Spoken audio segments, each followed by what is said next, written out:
Vă salut, dragi prieteni! Aici am un panou, un pui de panou solar de 30 de W. Am dat zăpada jos de pe el, ninge de asară continuu. Aici este o magazie, zăpada are 12, 13, 14 cm.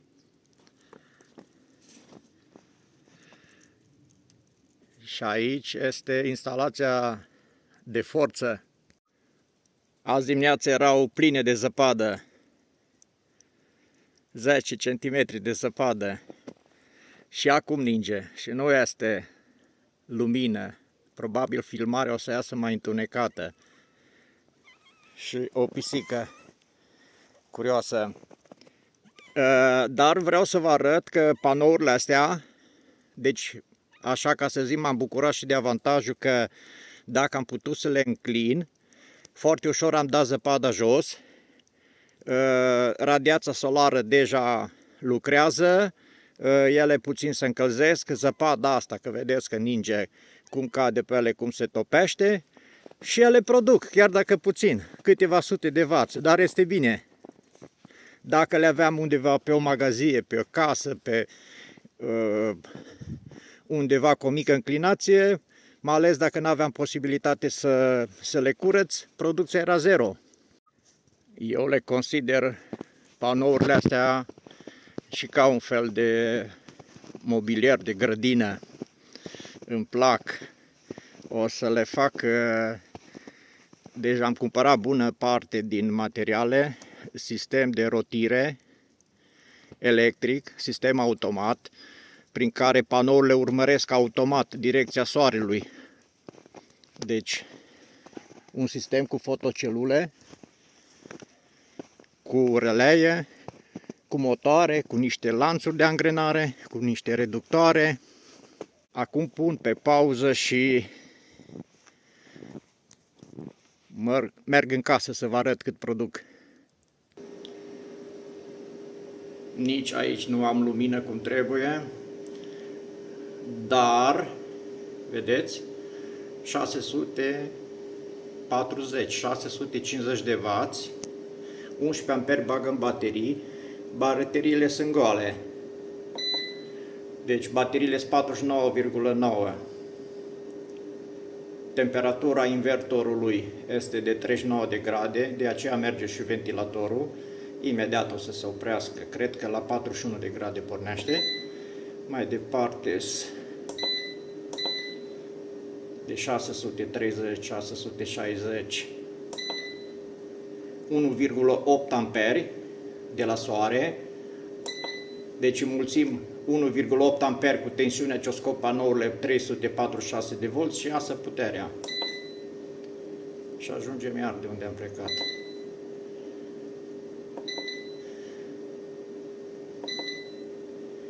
...675. Haideți că pun pe pauză și ies iar afară, să închei videoclipul afară. Da, îl înregistrez și pe max.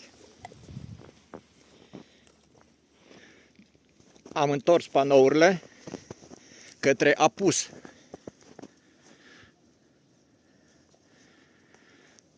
Deci în această poziție panourile mele sunt către apus. Deci către vest. Și dacă le întorc la 180 de grade, deci în partea aceea, de acolo răsare soarele. Deci eu dimineața la 7, la 8 când răsare soarele, eu deja am producție de ordinul kilowatților. Deci acum ai orientare către sud-vest și pot să le întorc. Sunt pe rulmenți în direcția în care vreau eu.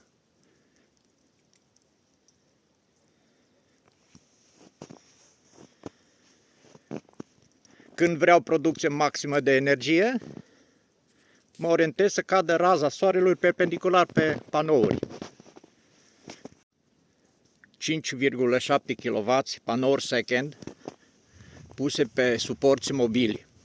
Le-am pus pe suporți mobili pentru că eu nu aveam unde să le pun în altă parte ca să am o orientare bună către soare, deci o expoziție sudică, nici înclinare cum trebuie.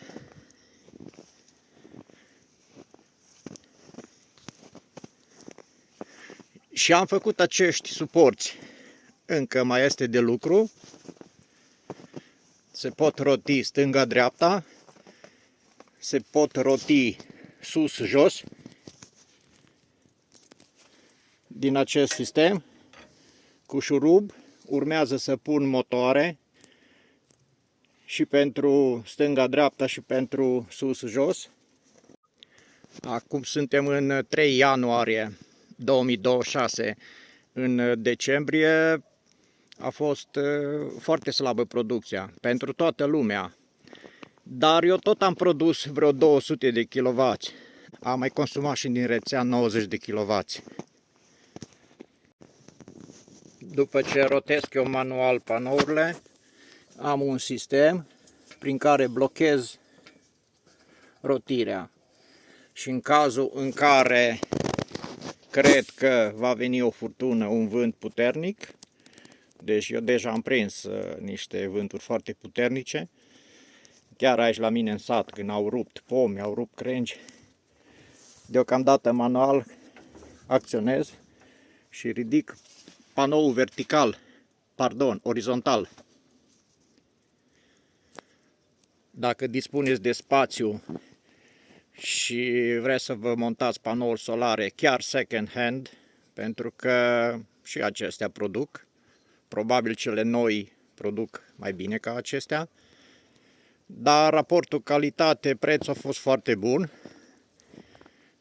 Nu am dorit să investesc foarte mulți bani în instalațiile astea. Prima dată am pus un singur panou, un singur grup de panouri, cel din față, și așa, foarte surprins de rezultate, l-am confecționat și pe al doilea. Am făcut o groapă în pământ așa de 1 metru pe 1 metru, până la vreun metru adâncime.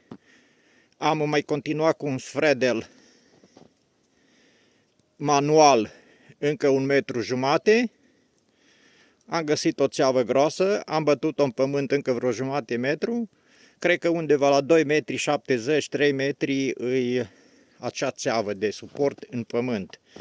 Și în plus aici sus, dar tot în pământ, am sudat de țeavă niște fiare, un fel de fierbetoane, și am turnat și în jur de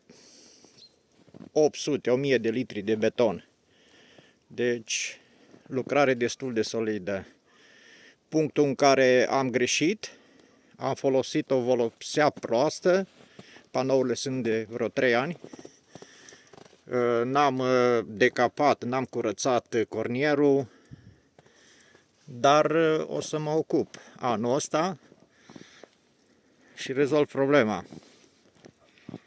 Dacă v-a plăcut acest video, nu uitați să vă abonați. La revedere, dragi prieteni!